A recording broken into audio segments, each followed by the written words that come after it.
Huwag matigas ang ulo. Ako po si Father Fiel Pareha at ito po ang ating segment, ang Daily Devotion, na kung saan tayo po ay magdarasal, magbabasa at magninilay kasama ng salita ng Diyos sa buong taon. Manalangin tayo. Sa ngalan ng Ama, ng Anak at ng Espiritu Santo. Amen. Halina, banal na Espiritu, liwanagan mo ang aming puso at isip nang maunawaan at may sa buhay namin ang iyong salita. Amen. Our Bible passage for today is from the Gospel of St. Mark chapter 3, verses 31 to 35, and I read it for you. Then his mother and his brothers came, and standing outside they sent to him and called him. A crowd was sitting around him, and they said to him, "Your mother and your brothers and sisters are outside, asking for you." And he replied, "Who are my mother and my brothers?" And looking at those who sat around him, he said, "Here are my mother and my brothers. Whoever does the will of God is my brother and sister and mother." Naku, ayaw po natin sa mga taong matitigas ang ulo. Halimbawa, pinagsabihan mo na, binalaan mo na, o kaya nagbigay ka na ng instruction pero hindi pa rin sinunod at ginawa. Ngunit hindi pa rin tinupad. Ang kanyang isinakatuparan ay ang sarili niyang kalooban. Ang feeling niya, yun ang tama. Kahit na mayroon ng panuto, meron ng gabay. Kapag pinag-uusapan ng katigasan ng ulo, hindi lamang ito sa pang-araw-araw nating pamumuhay.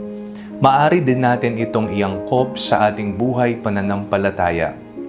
Madalas nagiging matigas ang ating ulo at ginagawa natin ang personal nating kagustuhan na mangyari sa ating buhay at nakakalimutan natin na mayroong Diyos na nagbibigay na sa atin ng gabay para tayo ay makalakad patungo sa buhay na matiwasay.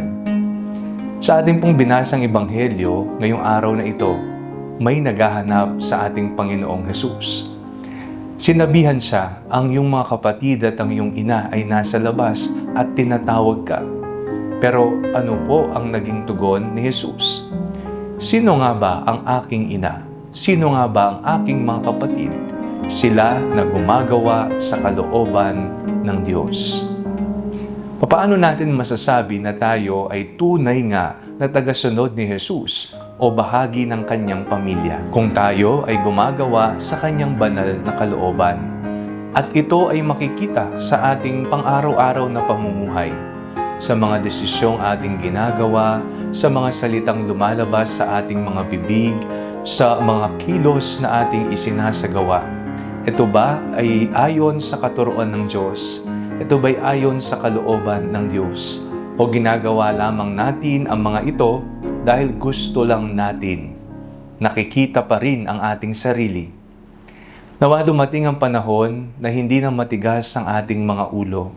Bagkus isusuko na natin lahat-lahat sa Kanya. Napakagandang pagmasdan na kung ang lahat ng mga Kristiyano dito sa mundo o maging ang lahat ng tao ay sumusunod sa kalooban ng Diyos, mapayapa, organisado, nagmamahalan, at may awa sa bawat isa, sapagkat ang lahat ay gumagawa sa kalooban ng Diyos.